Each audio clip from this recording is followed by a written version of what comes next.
Matin Sport. Namal, bonjour. Bonjour. On revient sur les résultats des rencontres disputées hier en championnat de Ligue 1. Le M Moudia d'Alger toujours en tête du classement. C'était les deux derniers matchs de la 26e journée. Ça s'est terminé hier. La prochaine débutera à partir de dimanche prochain et s'étalera jusqu'à mardi. Alors, quelle information pour la journée d'hier? Qu'est-ce qu'on peut retenir? Ça a été un tournant hier. Et c'est peut-être un tournant pour la suite du championnat. Le Moudia d'Alger est bien parti pour conserver son titre de champion. Pour cela, le Moudia d'Alger peut se mettre à l'abri dès ce vendredi face à l'USMA d'Alger. Je rappelle que l'USMA d'Alger avait été battu largement au match aller par le Mouloudia d'Alger. Eh bien, cette fois-ci, le Mouloudia d'Alger a l'occasion de creuser l'écart.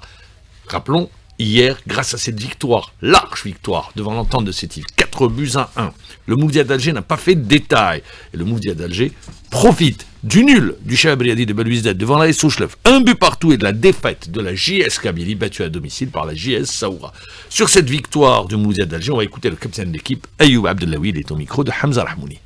المباراة كانت مهمة جدا بالنسبة لنا خاصة وأنه نلعبوا في ملعب 5 جويلية في الديار وكان الحسابات شوية مزيرة في مقدمة الترتيب كان علينا اليوم نفوزوا لاعبين أدوا مقابلة بطولية نشكرهم على الأداء تاعهم كما قلت 4 أهداف بعد ما كان علينا في هجوميا كنا نتلاقاو صعوبات شوية لكن الحمد لله دائما ثقة في اللاعبين هذوما من الإدارة من المدرب من الجمهور دائما ما داروا فينا ثقة الحمد لله اليوم قدرنا هذوك الفرص اللي جاونا قدرنا نسجلوا منها 4 أهداف كنا قادرين نسجلوا أكثر لكن الأهم هو النتيجة و3 نقاط. Ayoub Abdellaoui, le capitaine d'équipe du Mouloudia d'Alger. Alors, je rappelle que l'Entente de Sétif reste sur 2 défaites de suite. Après avoir été battue à domicile par le CS Constantine, l'Entente perd devant le Mouloudia d'Alger et décroche au classement.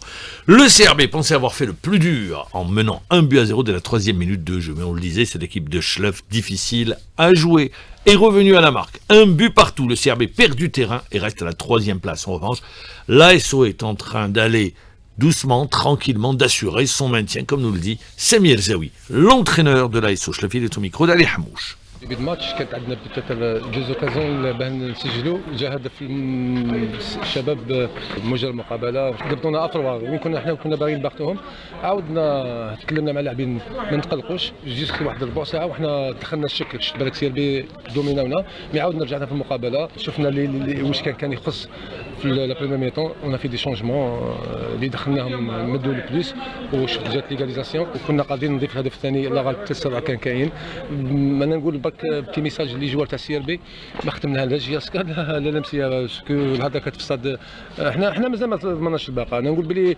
نلعبوا جميع المقابلات تاعنا بنفس العزيمه الحمد لله يا ربي. Voilà, ça c'était un message de Samir Zawi. Alors, les résultats, un rappel des résultats. L'Espérance de Mostaganem et le Bayedon fait match nul 0-0. Le CSC a été battu, l'US Biskra 3-0. La JSK a été battue par la JS Saoura 2-1. Victoire du Parado Athletic Club devant l'USMA d'Alger sur le score de 3-1.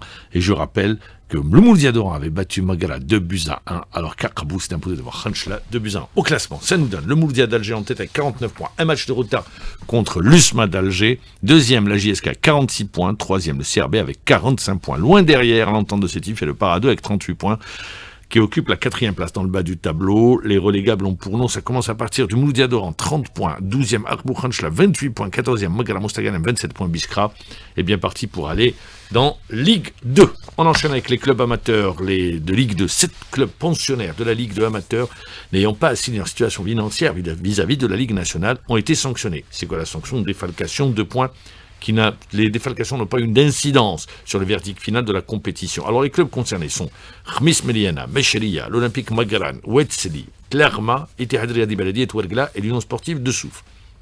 Également, la commission de discipline a également infligé des sanctions à 5 clubs de la division interrégion et à 2 à la régionale. La Ligue nationale de football amateur précise qu'aux clubs réfractaires qu'elle n'accepterait aucun dossier d'engagement pour la nouvelle saison sans l'appurement total des dettes.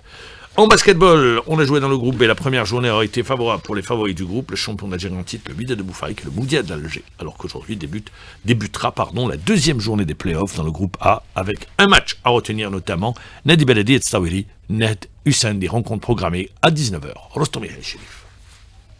Le Wydad de Boufarik, champion d'Algérie en titre, n'a pas tremblé face à une jeune et coriace équipe du club sportif de Tlemcen qui dispute pour la première fois de son histoire les playoffs en s'imposant sur le score de 77-62. Une victoire qui booste le moral des Boufarikois selon leur entraîneur, Sofiane Boulahia. On tient à remercier l'équipe de Tlemcen, une jeune équipe prometteuse. Ça n'a pas été facile dès le début, mais alhamdoulilah, en deuxième mi-temps, on a bien géré notre effectif et ça a bien tourné. On a eu un écart conséquent.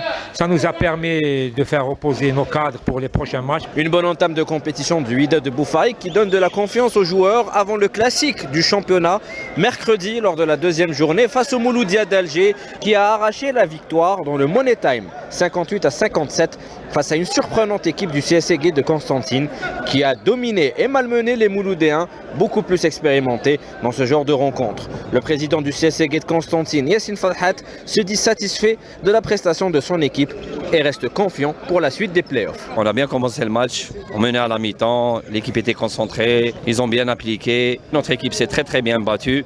On est fiers de tout le monde, tous les joueurs et les staffs et tout ça. On a fait un bon match. Il fallait que quelqu'un gagne, ils ont gagné d'un point.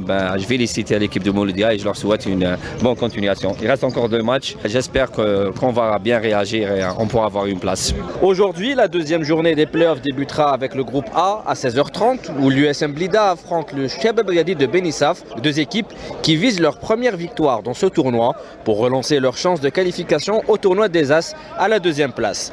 En début de soirée, la deuxième rencontre opposera les 2 co-leaders, Neh du Sendé et Nbestawali, avec comme enjeu la première place du groupe et une option pour les demi-finales du championnat. Un match difficile, mais la victoire est primordiale selon le pivot du Nbestawali, Zakaria Matoub. On a très mal joué et c'est comme ça, les playoffs c'est toujours comme ça, c'est des matchs difficiles. On se retrouve avec des équipes qui se sont presque pas qualifiées aux playoffs, qui donnent tout sur le terrain et ils ont fait leur match. J'espère qu'on réussira à gagner le prochain match. Neh du Sendé, Nbestawali, ça sera à partir de 19h à la coupole du complexe olympique Mohamed Boudiaf. Et je rappelle que l'entrée est gratuite pour les spectateurs tout au long des playoffs. Les Bafana des moins de 20 ans, en d'autres termes, l'Afrique du Sud en football a été sacrée championne d'Afrique. Elle a battu le Maroc sur le score d'1-0. La finale s'est disputée au Caire. L'unique but de la rencontre a été inscrit par Djemolemo Kekana. Il offre ainsi le premier titre africain chez les moins de 20 ans à l'Afrique du Sud. La 3e place est revenue au Nigeria, vainqueur au pénalty de l'Égypte. 1 but partout à l'issue des 90 minutes et 120 minutes. C'est 4-1 au tir au but. Les 4 demi-finalistes participeront au prochain mondial. C'était l'essentiel. Avant de se quitter, demain matin, je reviendrai sur les difficultés rencontrées par nos athlètes d'élite, notamment Teriki, qui revient sur les conditions catastrophiques de préparation. Jusqu'à aujourd'hui, on est au mois de mai, il a un championnat du monde et il n'a pas reçu encore sa bourse de préparation. Du côté du ministère, on ne sait pas quoi dire, quoi faire, et l'athlète se retrouve livré à lui-même. Alors que dans le même temps, il y a eu des orientations du président de la République pour accompagner nos athlètes. Merci à vous, Mahamad Djebouri. Il est 7h30, l'heure de retrouver Ibrahim Mazouz pour les titres de la matinale.